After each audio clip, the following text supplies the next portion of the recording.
la Biblia, mis amados hermanos, en Primera de Timoteo, capítulo 6, versículo 12. Bienvenidos a este lugar de alabanza y adoración para nuestro Dios. Amén. Bienvenidos a este lugar, bendito el nombre del Señor. ¿Cuántos alaban a Cristo? Grande es el Señor nuestro Dios. Grande es Dios. Vamos entonces a leer ese pasaje de la Escritura, Primera de Timoteo, capítulo 6, versículo 12. Amén. Dice la palabra del Señor: pelea la buena batalla de la fe, echa mano de la vida eterna, a la cual asimismo fuiste llamado, habiendo hecho la buena profesión delante de muchos testigos. Amén. Quiero predicarle hoy a usted en esta mañana algo que lo he titulado ¿Cómo ser victorioso en la fe? ¿Cómo ser victoriosos en la fe? Yo pienso que la consigna que todos nosotros los que hemos aprendido de la palabra y del Señor, la consigna que tenemos es poder salir adelante en victoria en el nombre de Jesús.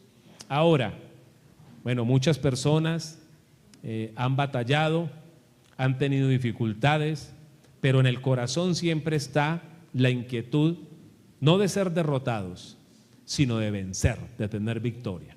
Y este versículo habla de eso, habla de pelear esa batalla de la fe. La epístola de Primera de Timoteo es una epístola o es una carta dirigida a un pastor. Y gran parte de lo que la epístola dice va dirigida a los pastores.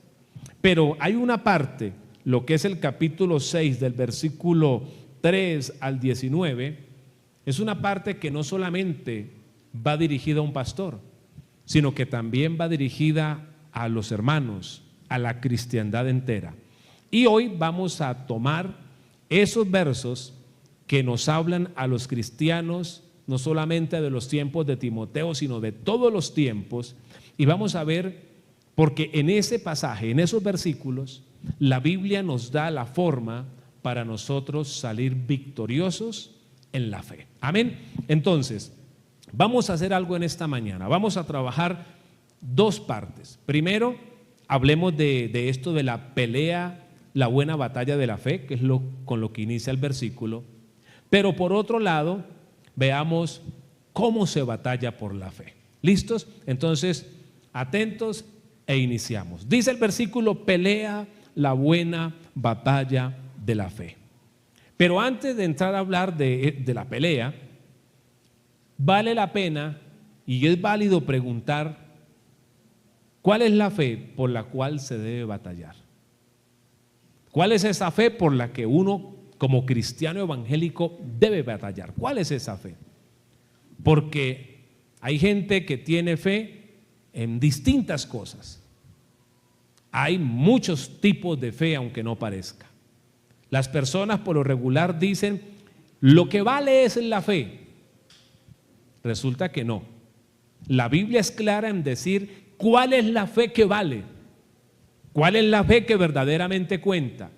Y hoy vamos a hablar de batallar, de pelear por la fe, pero hay que definir cuál es la fe por la cual la iglesia debe batallar y debe pelear. ¿Por cuál es la fe que se debe combatir? Gloria a Dios. Pues la fe por la cual debemos combatir es por la fe en Jesucristo como Señor e Hijo de Dios. La fe de la cual está hablando el texto que se debe entrar en batalla es por la fe en Jesucristo como Señor y como Hijo de Dios. No se le olvide. Es la fe en Jesucristo como Señor y como Hijo de Dios. Ahora, esa fe en Jesucristo como Señor y como el Hijo de Dios es una fe que obviamente va ligada a la Escritura. ¿Por qué? Porque Dios no se separa, no se divorcia en ningún momento de su palabra. Dios es igual a su palabra y su palabra es igual al Dios que emitió esa palabra. Si yo creo en Jesucristo como Señor y como el Hijo de Dios, inmediatamente estoy diciendo que creo en lo que las Escrituras dicen. Ahora, si usted dice que cree en las Escrituras, pero no en Jesucristo como el Señor y como el Hijo de Dios, esa fe que usted tiene no es válida ante los ojos de Dios. Si usted dice que cree en Jesucristo, pero se levanta aún contra lo que la misma Biblia declara, esa fe no es válida ante los ojos de Dios. Esa no es la verdadera fe y ese no es el verdadero Cristo. Ese es un Cristo que usted se creó en su mente y en su imaginación, pero no es el Cristo real y verdadero que vino a pagar el precio, que es Señor y es el Hijo de Dios. Entonces, si yo digo que creo en Jesús como el Señor y como el Hijo de Dios, es porque inmediatamente también estoy declarando que creo en su palabra como fuente de poder y como fuente de autoridad. Dígame amén, por favor. Así es sencillo. No, yo creo en Cristo, pero no en la Biblia, no en lo que dice la Biblia. Su Cristo es un Cristo falso. Porque hay muchos Cristos, entre comillas. Pero yo creo en la Biblia, pero yo no creo en Cristo, el que vino y murió en la cruz y dicen que resucitó. Usted tiene un Cristo falso. Estas dos cosas van ligadas, alabado sea el Señor. Ahora, pero veámoslo a través de la Biblia, veamos que eso era lo que predicaban, lo que proclamaban los hermanos del primer siglo. Veamos Hechos capítulo 8 versículo 37. Veamos, por ejemplo, a Felipe hablándole, evangelizando a un etíope. Y el etíope tiene ganas de bautizarse. Y Felipe le hace el examen del discipulado. Parece que fue el primero que hizo examen de discipulado. Y le pregunta, hombre, etíope, la Biblia no da ni el nombre, ¿usted cree? Y si cree, se puede bautizar. Y el hombre le dice, ¿qué le respondió? Creo, ya, simplemente creo. ¿O fue específico en su declaración de fe? Dice, creo que Jesucristo es el Hijo de Dios. Y se acabó. Y más adelante, no lo vamos a detallar porque el tiempo avanza, usted observa que entonces Felipe bautiza a este hombre. Los cristianos primitivos no predicaban que Jesucristo era el Padre encarnado, como enseñan algunas doctrinas que no son sanas. No. Ellos hablaban, era que Jesucristo, obviamente Dios al igual que el Padre, pero en la doctrina de la subordinación, Jesucristo es el Hijo de Dios. Si a usted le quedó sonando lo de la doctrina de la subordinación, lo espero en el seminario bíblico para el módulo de Cristología que se ve en el segundo año. Gloria al nombre del Señor. Listo. Vale la pena ingresar al seminario. Amén. Los motivo a todos. Eso no es solo para predicadores. Todos están invitados. Ahora, veamos Hechos 9, 19 al 20. Recuerde que había un hombre que se llamaba Saulo, que después se llamó Pablo. Saulo era perseguidor de la iglesia. Pablo tenía orden de arrestar a creyentes, de maltratar y hasta de ordenar su ejecución. Creyentes en Jesucristo. Porque él era un judío celoso de la ley. Pero un día en su afán de persecución se encontró con el que él perseguía. Jesús se le apareció. Y Saulo se convierte a Jesucristo.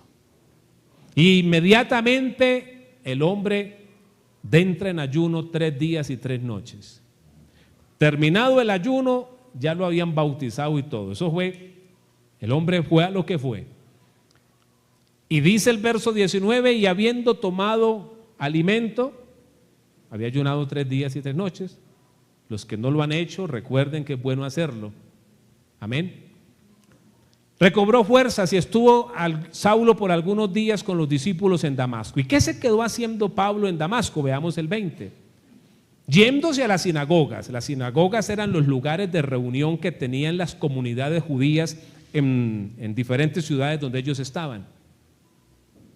Y Pablo era judío. Y Pablo pues tenía acceso allá a la sinagoga como judío. Y como sabían quién era él, pues le daban venga, explíquenos algo usted, porque las sinagogas tenían una liturgia y dentro de la liturgia era darle parte a alguien para que compartiera reflexiones acerca de la palabra. Y apenas Pablo tenía la oportunidad, Pablo comenzaba y les anunciaba y les decía que ¿quién era Jesús? El Hijo de Dios. Jesús era el Hijo de Dios y es el Hijo de Dios y seguirá siendo el Hijo de Dios. ¿Cuántos alaban al Señor? O sea, son perlas doctrinales que usted debe tener ahí claras en su vida. Eso era lo que predicaban Felipe y los apóstoles como Pablo. Anunciaban y decían, Jesucristo es el Hijo de Dios. Y esa es la fe por la cual nosotros debemos entrar en batalla. Ahora, por la fe en esa doctrina de Jesús que también después es declarada como la doctrina de los apóstoles. ¿Por qué? Porque los apóstoles predicaban lo que Jesús predicó. Entonces, Jesucristo como Hijo de Dios es la doctrina del Señor y a la vez es la doctrina o la fe que predicaban los apóstoles, y la Biblia dice que la iglesia en el primer siglo, o al menos en los primeros años, Hechos 2:42, dice que los creyentes perseveraban en la doctrina de los apóstoles. Y cuando hablamos de fe, hablamos de doctrina. No es solamente en fe para que un dolor se me vaya, no, estamos hablando de fe a nivel de doctrina, de declaración doctrinal. Y perseveraban en la doctrina de los apóstoles. ¿Y cuál era la doctrina de los apóstoles? La doctrina de Cristo. Porque ¿de quién habían aprendido los apóstoles? De Cristo. Cristo le enseñó a ellos le enseñaban a la iglesia y la iglesia permanecía en la doctrina de los apóstoles, que a su vez era la doctrina de Cristo. Muy bien. ¿Y cuál era la doctrina? Jesucristo como Señor e Hijo de Dios. Tengo que irme con la convicción de que usted aprendió. ¿Cuál era la doctrina y cuál es la doctrina? Jesucristo como Señor e Hijo de Dios. Muy bien. A eso es a lo que se le llama la doctrina ortodoxa, o sea, la doctrina sana, seria y real. Cuando usted escuche por ahí que la doctrina ortodoxa, que eso que dijeron no va conforme a la ortodoxa, significa que si no va de acuerdo a la ortodoxa es porque se están desviando de la Biblia. Y si las cosas van de acuerdo a la Biblia y a la doctrina, a eso se le denomina doctrina ortodoxa, o sea, doctrina buena, doctrina sana. Avancemos. Entonces, ¿por qué se debe batallar por esta fe? Usted ya tiene esa fe, ¿verdad que sí? Usted ha creído en el Señor, usted ya tiene esa fe. Pero ¿por qué hay que entrar a batallar por esa fe? Pues porque es triste lo que ahorita tenemos nosotros que apreciar en la Biblia, pero no lo podemos negar. ¿Cómo es que dicen? No podemos ocultar el sol con un dedo, ¿es que dicen? No podemos tapar el sol con un dedo o con una mano, ¿verdad? Entonces, ¿cuál es la realidad a la que nosotros nos enfrentamos según la Biblia y según la práctica diaria? Pues que hay gente que no persevera y no tiene victoria en su fe.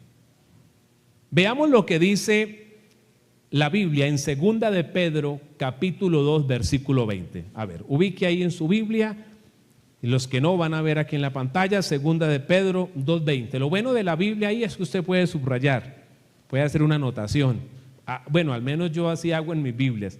Escribo cosas, subrayo, porque a veces a uno se le olvida y cuando uno tiene que utilizar el texto, ay Señor, ¿dónde estaba? Yo lo leí. Entonces es bueno a veces marcar y hacer anotaciones. Ciertamente, si habiéndose ellos escapado de las contaminaciones del mundo, por el conocimiento del Señor y Salvador Jesucristo, enredándose otra vez en ellas, son vencidos, su postrer estado viene a ser peor que el primero. Hay gente que dice que el que se convierte nunca vuelve atrás. No sé, yo respeto algunas posiciones teológicas, pero en varios textos de la Biblia, La Biblia me dice a mí, por ejemplo, alerta con su fe. Si me dicen alertas, porque algo puede pasar. O sea, imagínese, usted entró a este templo y le dijeron, deje su bicicleta, su motocicleta ahí, tranquilo, no se preocupe. Usted entró tranquilo y no se preocupa, porque usted tiene la seguridad de que no va a pasar nada. Pero si usted entra y le dicen, hermano, hoy no hay nadie de Ujier, esté atento, esté alerta, es porque puede pasar algo con su vehículo. Si el Señor a mí me dice, alerta, no descuide una salvación tan grande como dice Hebreos, es porque puede pasar algo. Y el texto dice que hay gente, mire, que habiéndose ellos escapado de las contaminaciones del mundo, ¿y cómo lo lograron hacer? Por conocer a Cristo. Pero ¿qué pasó con muchos de ellos? Que se enredaron otra vez en ellas. ¿En cuáles? En las que practicaban antes. Por ejemplo, gente que tomaba, se embriagaba, el Señor los rescató. Pero de repente pasa el tiempo y otra vez se enredan en esas cosas. Y a lo que se enredan en esas cosas, vienen a ser más borrachos que antes de venir al Evangelio. Porque el poseer estado viene a ser peor que el primero. Estamos leyendo Biblia. Y la Biblia me dice que hay gente que había escapado, gente que había sido rescatada por el Señor y vuelve atrás. Eso lo está diciendo la Biblia. En los tiempos de Pedro estaba sucediendo. ¿En los días de hoy sucede o no sucede? Usted afuera encuentra personas que al dialogar con ellos usted se asombra porque le dicen, sí, yo fui cristiano. Y usted se asombra porque su estilo de vida, es más, usted quería evangelizarlo y de repente el personaje le sale que fue predicador y hasta de pronto le corrige alguna cosa de las que usted le estaba compartiendo que no entendía bien. Y usted dice, bueno, ¿y aquí qué pasó? Mire, es cierto que hay gente que está en las iglesias y no ha nacido de nuevo, pero hay gente que ha vuelto atrás a pesar de que habían de verdad rendido su corazón al Señor. Ahora, leamos el 21, no nos quita nada que leamos el 21. Porque mejor les hubiera sido no haber conocido el camino de la justicia, que después de haberlo conocido, volverse atrás del santo mandamiento que les fue dado.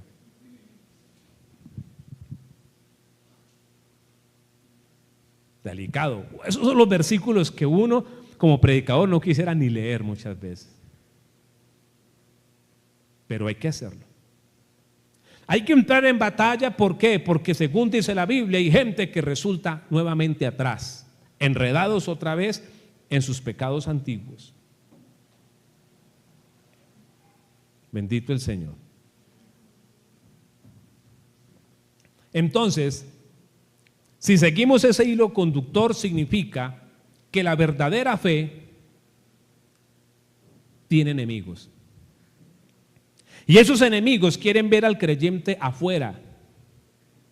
¿O usted cree que el infierno está feliz de verlo usted aquí hoy alabando a Dios? Jamás, hermano. Ahora, entonces hay enemigos que están luchando por quitar esa fe verdadera de la iglesia. Ellos anhelan verlos atrás. Hermanos, y esos enemigos son enemigos diversos. Pero aquí Pablo los encapsula solamente en dos frentes. Y esos dos frentes parecen resumir bien todos esos enemigos que atacan la fe nuestra.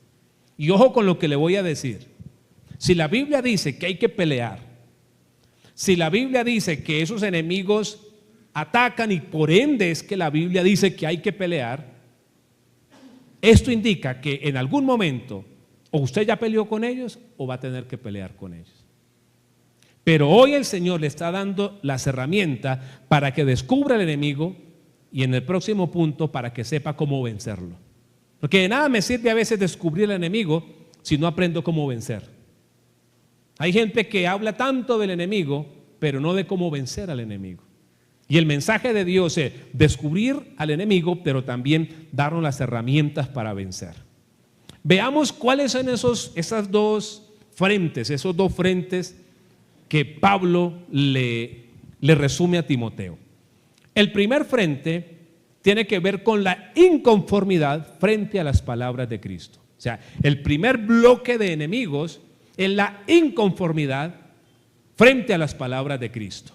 Estamos en primera de Timoteo capítulo 6. Ese fue el texto con el que iniciamos. Leímos el 12, pero ahora del capítulo 6 vamos a leer el versículo 3 y el versículo 4. Atentos ahí. Si usted ahí me acompaña, por favor, a lo que dice la Biblia. Si alguno enseña otra cosa y no se conforma a las sanas palabras de nuestro Señor Jesucristo y a la doctrina que es conforme a la piedad, ¿qué sucede? Está envanecido. No, pero él dice que sabe mucho. Bueno, él dice que sabe mucho, pero Dios le dice que no sabe nada.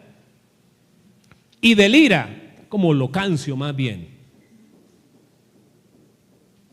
acerca de cuestiones y contiendas de palabras, de las cuales nacen envidias, pleitos, blasfemia, malas sospechas.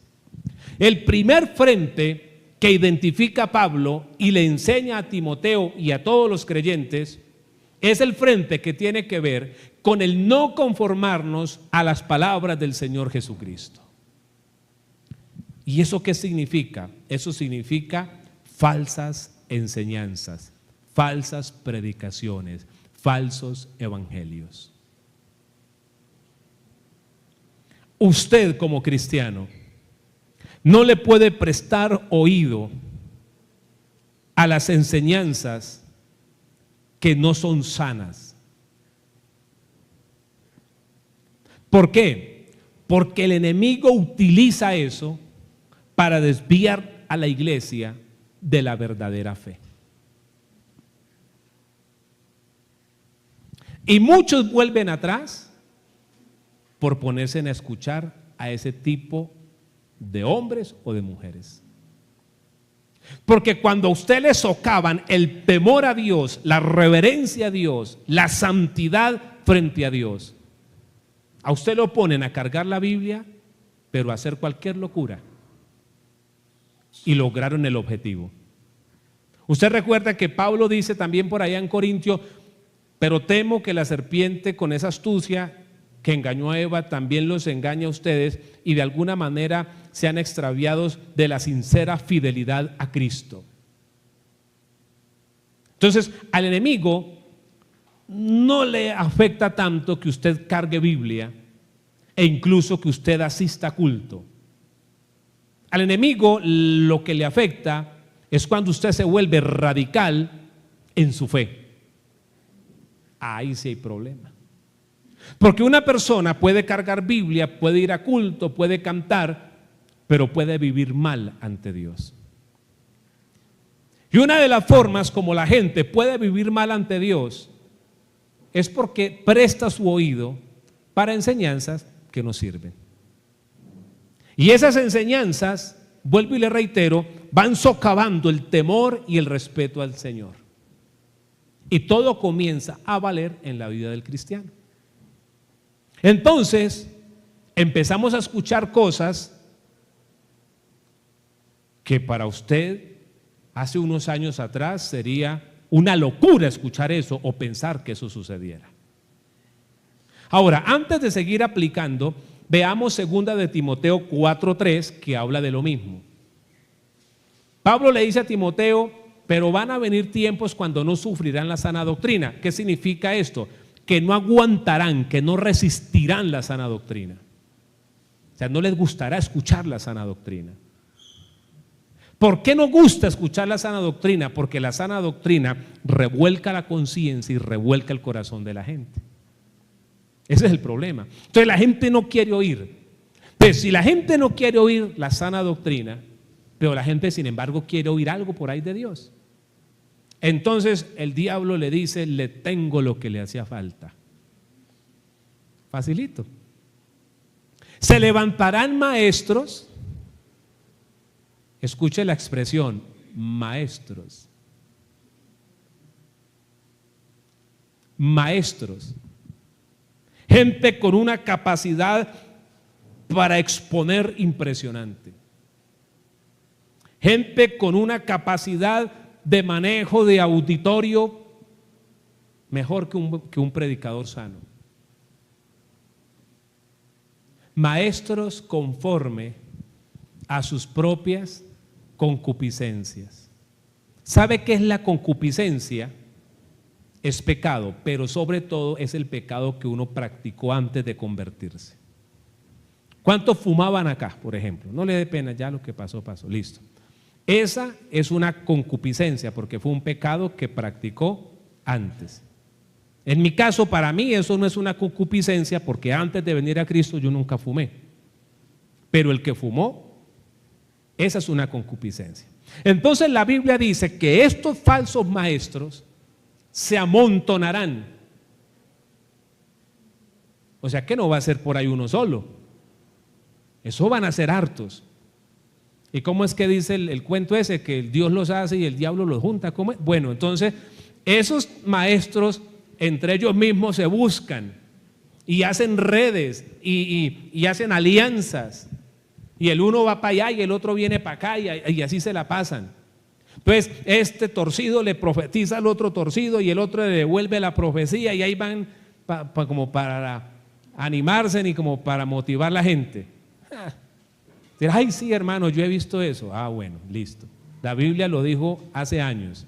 Entonces se amontonarán estos maestros conforme a sus propias concupiscencias. Entonces, si ese personaje, ese maestro, le gustaba tomar, entonces él va a buscar todas las estrategias y va a agarrar la misma Biblia y va a intentar justificar que tomar licor no es malo. Y como es un maestro, escúcheme bien, o sea, el tipo es hábil para armar enseñanzas del bien o del mal, el tipo es hábil, arma unas señoras enseñanzas donde si usted no está firme, usted sale del culto y a tomar póker, vea, de lo que me estaban cohibiendo en la iglesia y cantando ahí hasta harta sed que me dio ahí cantando a grito entero. Y entonces se van los hermanos y a destapar póker, mijo, y vamos. Bueno, para los que nos ven en otros países, porque ya nos están viendo las prédicas en otros países, gloria al Señor, póker aquí en Colombia es cerveza, licor, bebidas embriagantes. Entonces se va la gente a tomar porque el predicador dijo. Ahora, no lo dijo de golpe. Tome cerveza porque la gente, uy, ¿qué le pasa? No, el hombre hace todo un arqueo de la Biblia para justificar el pecado.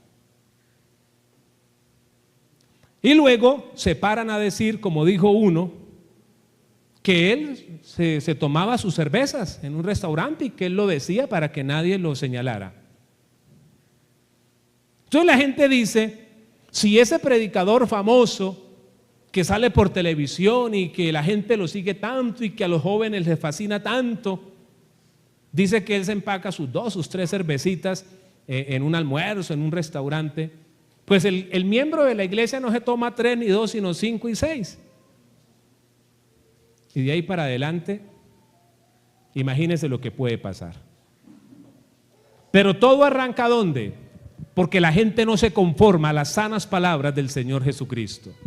Mire, hermano, lea Biblia, repase Biblia, medite Biblia, aprenda Biblia. Aquí está la doctrina del Señor para la iglesia. Dígame amén. Aquí está. ¿Se le olvidó? Vuelva a tomar el discipulado. Sábados a las 5 de la tarde o los domingos a las 8:20 de la mañana. Si se le olvidaron cosas, repase, eso no pasa nada. Hermanos, yo por la gracia de Dios, y se lo digo para motivarlo, yo hice 2 institutos bíblicos, uno de otra misión hace muchos años, el seminario de nuestra misión y la universidad bíblica. Usted puede repetir el discipulado y lo motivo a que lo haga si quiere, porque uno aprende cosas que a veces o recuerda cosas que a veces se le han olvidado. Pero hay que conformarnos. Aquí está la palabra. Aquí está la verdad de Dios. Hay que tener cuidado. hay que tener cuidado a qué le prestamos nuestros oídos, porque el no conformarse a las sanas palabras del Señor Jesucristo desvían a los hombres y a las mujeres de la verdadera fe. Yo preguntaba a los del primer culto, ¿hay alguien aquí que tenga, no sé, 30, 40 años en el Evangelio? En el primer culto hubo gente de toda la vida en el Evangelio, muchos años, y me decían sí. Y una pregunta que yo hacía rápidamente era, hace 40 años, no sé, tal vez en nuestro país, era impensable que un pastor tuviera 2 mujeres. O sea, eso era impensable. Eso no tenía pies ni cabeza. Obviamente en las iglesias hay gente que llega con situaciones, que hay que orar, que hay que esperar, que hay que acomodar, sí. Pero hablando de pastores, eso era impensable que un pastor, no, que fue que esa era la primera mujer, se separó, se divorció y cogió otra, eso era impensable. No, eso no, el matrimonio es para siempre y los pastores trabajan para cuidar su hogar, eso era algo muy claro, porque la Biblia dice que el pastor debe ser irreprensible y marido de una mujer. Eso lo dice 1 Timoteo 3, y eso no tiene nada raro, uno lo lee y lo entiende. ¿Usted entiende lo que dice que el pastor debe ser irreprensible? O sea, derecho, una persona de bien, y segundo, marido de una mujer. ¿Usted entiende eso? ¿Sabe qué significa marido de una mujer? Marido de una mujer. Listo, no fue más, ya. Se acabó el cuento, no es más. ¿Sabe qué significa ser irreprensible? Pues que sea derecho, que sea decente en las cosas, ya, no es más. Pero hoy en día, si quiere, pida el currículo y no sé si el 50 o el 60% de los pastores de esta ciudad tienen 2 y hasta 3 matrimonios encima, estando sus esposas vivas. Si el pastor sacó a la esposa y tomó la secretaria de la iglesia, ¿qué le puede decir al pastor, al hermano que quiere sacar a su esposa para conseguirse otra? ¿Qué autoridad moral tiene? Ninguna.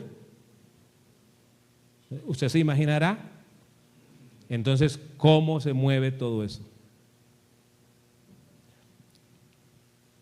Pero ¿cómo surgió eso? Maestros que vinieron a decirnos que ser irreprensible no es ser irreprensible, así como hemos creído, y que tener una mujer no es eso, no es tener una mujer, sino bla, bla, bla, bla, bla, bla, bla, bla, y tan, acomodaron. Y es más, si usted va y los escucha y no está parado en la doctrina, usted sale diciendo, no, yo voy a sacar a esa señora de la casa, bien cansona que sí es, no, ¿qué tal? Y hay otra que me hace ojitos y esa es toda tiernita, esa es la que yo necesito. Estaba diciendo un pastor por allá dominicana, lo vi un señor y me gustó esa parte. Y estaba predicando a líderes y pastores en un evento grande. Y en un momentico le mandó el sablazo a ese tema. Y dijo, ahora lo que están diciendo que las almas gemelas no son las con que se casaron, sino otras. Dijo, ¿sabe cuál es su alma gemela? Decía ese negro, todo hermano empoderado. Dijo, esa viejita con la que lleva 40 años de casado y con la que tiene los 6 hijos, esa lo tiene que enterrar, porque esa es su alma gemela. ¿Cuántos alaban a Cristo? El hombre estaba ahí. Y porque yo sé y he visto allá que mucha gente está saliendo con esas ideas. ¿Sabe qué es lo que están diciendo del alma gemela? Ahí se la voy a dejar para que no se dejara engañar. Yo me casé con Diana, pero resulta que no, hubo por ahí discusiones y cosas. Entonces eso no lo unió Dios, eso no fue. No fue porque no hubo problemas. Porque supuestamente antes de yo casarme en la tierra, ese matrimonio estaba en el cielo, allá entre esas almas. Entonces me toca pues separarme. Y entonces casarme con Angélica. Pero si con ella sigo peleando, no, esta tampoco era el alma gemela con la que me casaron allá en el cielo antes de yo nacer. Entonces fui y me casé allá con otra hermana. Ay, con esa no peleé. Ah, bueno, esa fue el alma gemela. Listo. Todo eso se está moviendo. ¿A dónde? En las iglesias evangélicas. Bueno, supuestamente evangélicas. Delicado. Pero yo le doy un resumen. Ellos, como son maestros, hermano, le argumentan a usted y le reitero, si usted no está firme, usted sale diciendo, esta no es mi alma gemela. ¿Sí? ¿A dónde estará? Sí, señores.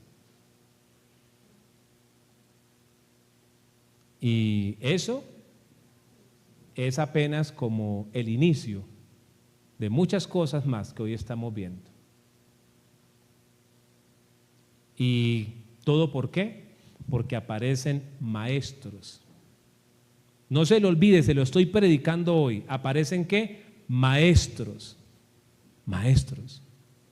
Tratando de justificar sus antiguos pecados. Y si usted no se conforma a las sanas palabras del Señor Jesucristo, usted puede resultar socavado por esa falta de temor a Dios y volviendo atrás, aún estando en la iglesia. Porque hoy tenemos descarriados dentro de las iglesias. Antes los descarriados los encontrábamos solamente afuera, hoy hay gente descarriada en las iglesias. Porque hay gente que aunque está en la iglesia, vive mal ante los ojos del Señor. Tenemos que conformarnos a lo que Cristo nos dijo. Amén. Cristo dijo que la puerta es pequeñita, que el camino es angosto, así es, no es más. Es lo que la Escritura dice. ¿Cuál es el otro enemigo? A ver, ¿cuál es el otro frente? Primero, el primer frente que reúne muchos enemigos es el no conformarse a las palabras de Cristo. El otro es el afán desmedido por las riquezas. Primera de Timoteo 6, verso 8 al 10. Así que teniendo sustento y abrigo, estemos contentos con esto. ¿Cuántos tuvieron sustento y abrigo esta semana? Yo también. ¿Estamos contentos? Amén. Verso 9. Porque los que quieren enriquecerse caen en tentación y lazo y en muchas codicias necias y dañosas que hunden a los hombres en destrucción y perdición. Porque raíz de todos los males es el amor al dinero, el cual codiciando algunos se extraviaron de la fe y fueron traspasados de muchos dolores.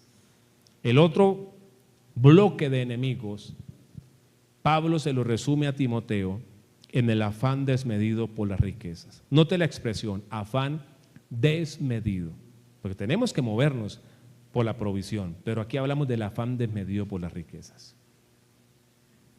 Y ese afán desmedido por las riquezas, lo único que va a proporcionar es, como dice acá, desvíos, extravíos de la fe. ¿Cuántas personas en nuestras congregaciones llegaron sin nada? Pero Dios los bendice y ya no les da a ganar cientos, sino hasta millones. Primer paréntesis que hago. ¿Usted sabe para qué el Señor lo puso a ganar millones? O ya no miles, sino cientos.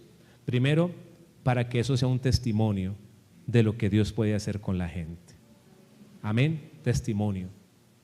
Usted sabe que mucha gente a veces, cuando ve esos cambios en la vida de alguien, se interesan y dicen, oiga, yo he visto que hay cosas que han cambiado en ustedes. Yo recuerdo que alguien en una ocasión dijo, es que yo veía la tienda de esos hermanos y era una tienda tan bendecida, la gente iba, la gente compraba, todo el mundo quería ir, y yo dije, eso viene siendo porque van a la iglesia.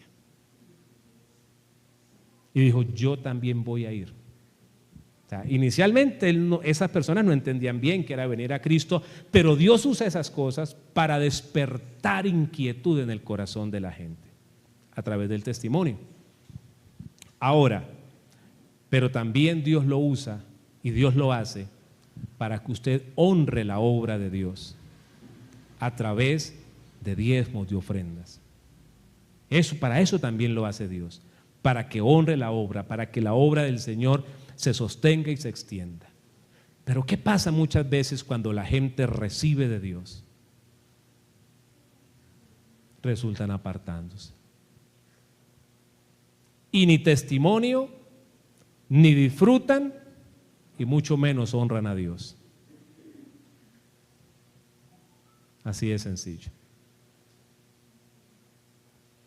Y se cumple por allá lo que dice la Biblia: crié hijos y los engrandecí, y ellos se rebelaron contra mí. ¡Uy, qué miedo ese texto!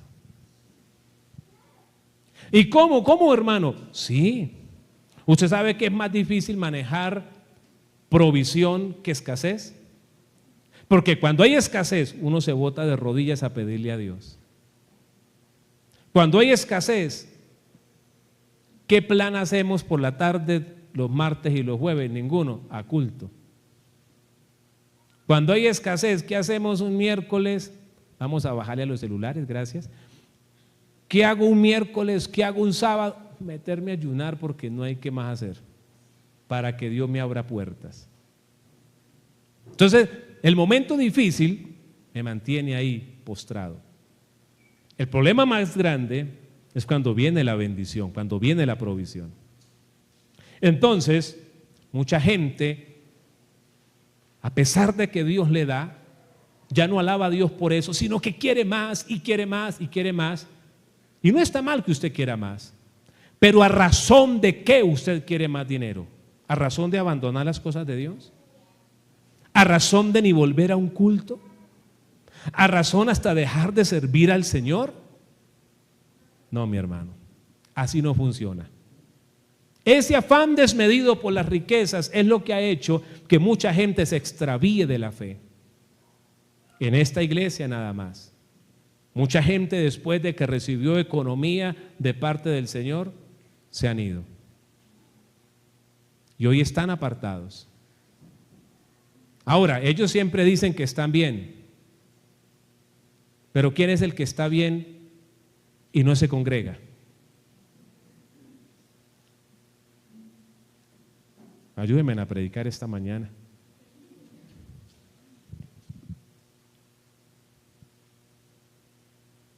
Cuando usted está enchufado con Dios, ¿a dónde le dan ganas de ir? Al templo, a la presencia. No, eso es religiosidad, ¿de verdad? Lucas 24. Vamos a hacer ahí un paréntesis y vamos a hablar de todo eso. Lucas 24.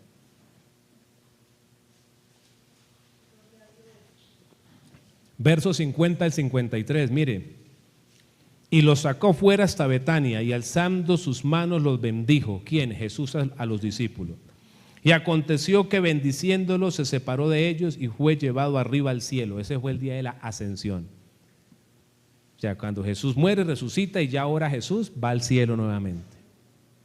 Sé que los bendijo y ellos vieron cuando Él subió y arriba al cielo.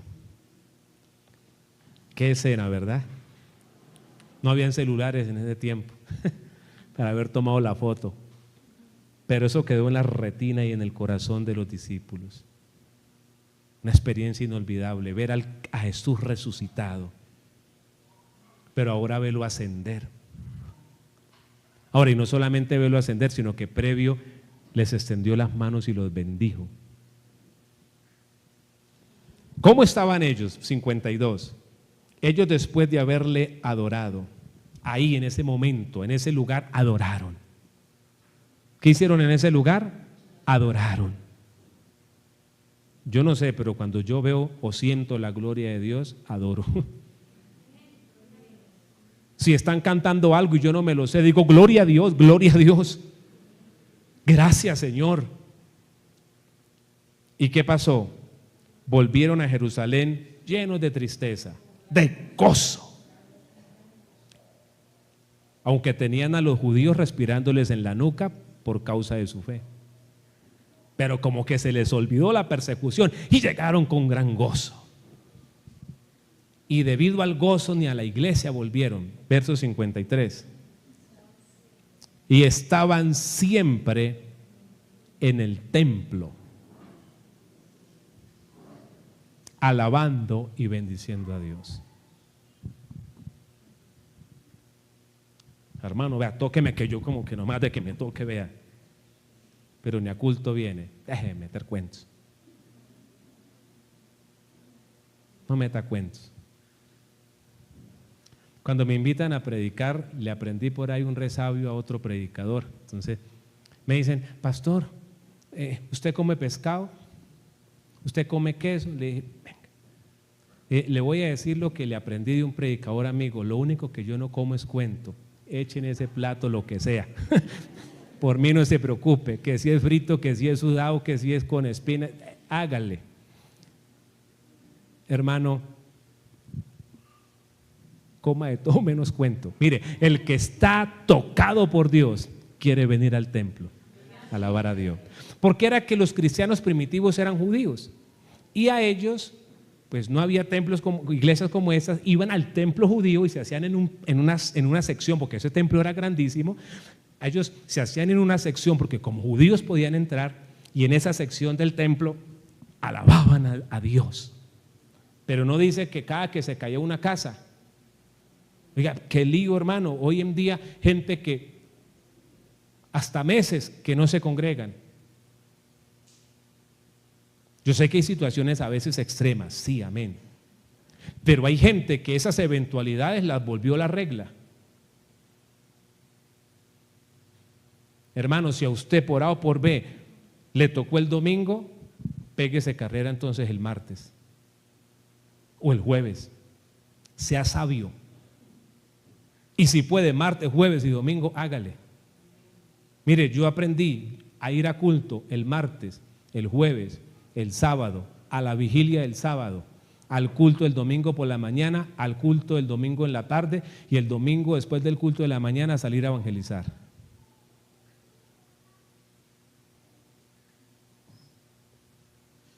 Y aquí estoy vivo. Gloria a Cristo. Pero hoy toca casi que hasta mandar tarjeta de invitación para que la gente se aparezca en un culto. No, hermanos, que el enemigo no nos engañe. Hay que desenmascarar al diablo por la palabra para que no engañe la iglesia. El gozo de Dios nos lleva al templo, a alabar, a glorificar el nombre del Señor. Amén. Bueno, sigamos. Entonces, la gente cuando se deja llevar de ese afán desmedido, ni al templo vuelve a alabar a Dios. No, es que el trabajo, es que esto, que lo otro. Bueno, ¿sabe qué va a venir después? Volvamos a Timoteo, desvíos de la fe. La gente resulta apartándose. Pero luego vienen heridas dolorosas. Dice que la gente será traspasada. No, el versículo 10, por favor. Que la gente será traspasada de muchos dolores. Porque cuando uno coge a desviarse de las cosas de Dios, empiezan a venir dolores de cabeza. ¿Por qué? Porque sí, parece que consiguió plata, pero ahora los hijos no quieren caminar para la iglesia. Uy, Señor. Hubo plata, pero ahora no hay armonía en el hogar. Empezaron las peleas. Empezó la esposa como con chateos raros. Empezó el hermanito con llamaditas raras por ahí.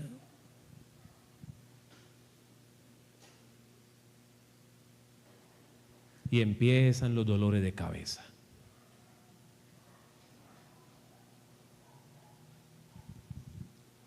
Pablo los encapsuló en dos frentes: el no conformarnos a las sanas palabras del Señor y el afán desmedido por las riquezas terrenales. Ahora, ¿cómo se batalla por la fe? Esto es lo que más nos interesa. ¿Cómo batallamos para que esos enemigos no nos absorban? ¿Usted quiere tener victoria? ¿Sí quiere ser un cristiano de victoria? sea, todo parte de ahí. Dice, no, yo quiero que el pecado me viva tumbando. Bueno, listo. Entonces, para usted no es este mensaje. Pero si usted quiere salir en victoria, escuche lo que la Biblia tiene para usted en esta mañana. Versículo 11 de 1 de Timoteo 6, versículo 11. Vamos a ver, número 1. Mas tú, hombre de Dios. ¿Cuántos hombres y mujeres de Dios hay aquí en esta mañana que dicen amén? Para ustedes esta palabra. Primero le dice el Señor, huye de estas cosas. ¿De cuáles cosas? De lo que venimos hablando. Que le tengo el supernegocio, pero es una platica por ahí que yo no sé de dónde viene, pero usted ahí va trabajando con ella y me va dando platica y usted va echando para arriba. ¡Ay, qué bendición de Dios! ¿Sabe cómo se llama eso, señores? Testaferrato, lavado de dinero. Y eso es un pecado y es un delito. Hoy en día, muchos evangélicos prestándose para esas cosas.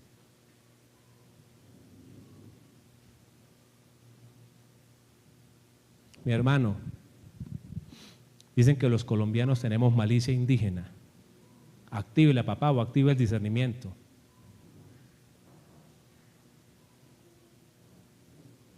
Un negocio que no vende se cae. Sencillo. Haga Julio 50 empanadas y venda 20. Y al otro día lo mismo. Una semana y se quebró.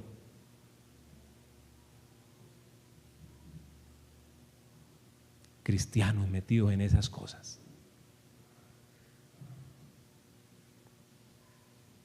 El afán por las riquezas terrenales a razón de lo que sea. Han salido noticias hasta de pastores metidos en eso. Qué vergüenza, Señor nos perdone. Qué mal testimonio que se está dando.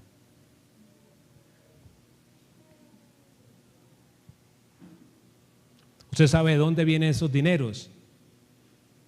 De proxenetismo, de drogas. ¿Usted piensa que eso es una bendición de Dios? Jamás. Pero ya han descubierto iglesias que las han parado con dinero de esos por allá en otros países y por acá en Colombia, aquí casi nunca pasa nada, pero aunque no pasará nada con la justicia, hay una conciencia. Y qué bonito saber que tengo un par de zapatos. Usted me verá los domingos, predico con él. Pero la gloria al Señor son bien habidos. Tenga un par de zapatos, pero bien habidos. Tenga un negocio, pero limpio, para la gloria de Dios. ¿Cuántos alaban al Señor?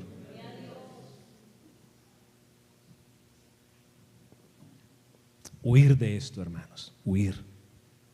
Huir de ese afán materialista que están volviendo a las iglesias. Huir de eso, huir.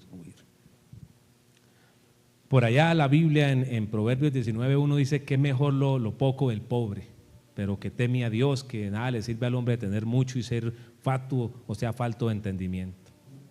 Pongámoslo, hermana, pongámoslo. Proverbios 19:1. Usted vino a la escuela dominical, usted tiene que irse con Biblia, tiene que aprender, hermano. A Dios la gloria.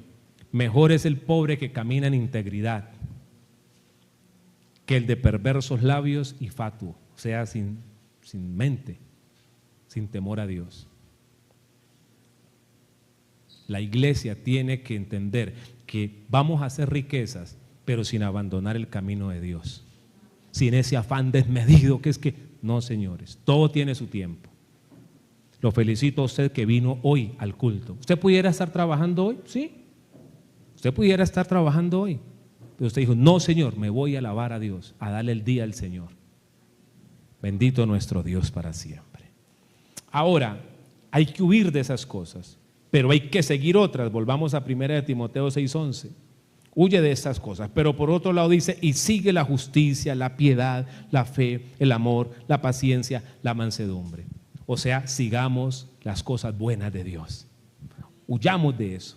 y sigamos las cosas buenas de Dios. No, que es que en aquella iglesia dicen que uno puede tomar licor, déjenlos que tomen solos. Usted camine con la gente íntegra. ¿Cuántos alaban a Cristo? No, que allá dicen que un bailecito, pero con la señora que déjenlos para que bailen solos. Porque hasta todo eso en las iglesias le están enseñando a bailar a la gente. Yo conozco una pareja que se fue de una iglesia sana, ella creada en el evangelio, bailaba más un ojo de vidrio. Entonces, ¿qué pasó? Allá en la iglesia le enseñaron a bailar para que fuera, sí, clases de salsa y de yo no sé qué, hermano. ¿Y para qué? Para que fuera a echar paso a las discotecas, pero con el marido, o sea, sí, el marido y la mujer, ¿no? Con otras no. Venga, ¿ustedes tienen dientes y muerden? Hermano, eso no tiene razón de ser. Déjelos por ahí ellos con sus cuentos. Usted siga las cosas que son. ¿Cuántos alaban a Dios? Huya de lo que no es y siga lo que es. Y luego, como dice el versículo 12, mire, eche mano. Volvemos al verso 12. Eche mano de la vida eterna. ¿Eso qué significa? Aprópiese de todas las promesas del Señor para que pueda vencer. Huya de lo que no es. Siga lo que es y eche mano de todas las promesas del Señor en los momentos de lucha. En el momento donde le digan, si hace esto que es malo, gana mucho, pero usted sabe que va en contravía de Dios, usted va a decir, no, porque mi Padre es el que da el poder para hacer las riquezas, y Él me dará el poder para hacer las riquezas bien hechas, a la manera de Él, sin abandonar sus caminos, sin dejar de honrarle. Alabado sea Cristo. A su nombre sea la gloria. Bendito Jesús.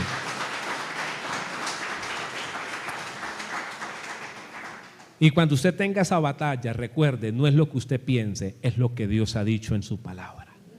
Amén. No es lo que usted piense, es lo que usted ha dicho en su palabra. La semana antepasada, la niña pequeña estaba enferma de algo. Y persistió y le dije, vamos a orar. Mi esposa le dijo, vayan de su papi que ore. Y la acosté y empecé a orar por ella. Pero mientras oraba se me venían muchas cosas a la mente y yo lo que hice fue, Señor, no es lo que yo pienso, es lo que tú has dicho, es lo que tú prometes. Y yo estaba orando ahí, Señor, como orando por ella y a la vez batallando con mi mente. Y estoy orando por ella y pega el brinco y dice, papi, Jesús me sanó, y brincó y me abrazaba y me decía, Jesús me sanó. Jesús la sanó. No es lo que yo piense, es lo que Dios ha dicho. Y eso vale en cualquier área de su vida. Llegó la lucha, llegó la batalla, usted agárrese de todas las promesas de Dios y confiéselas con su boca y diga, no es lo que yo piense, es lo que Dios ha dicho. Amén. Es lo que Dios ha dicho. ¿Podemos ser victoriosos? Sí. ¿Qué hay que hacer? Huir de lo que no sirve. Usted ya conoce la Biblia, huya de lo que no es. Ahora, siga lo que es bien y agárrese de todas las promesas del Señor, porque Él es fiel para cumplir lo que nos ha prometido. Amén. Para conocer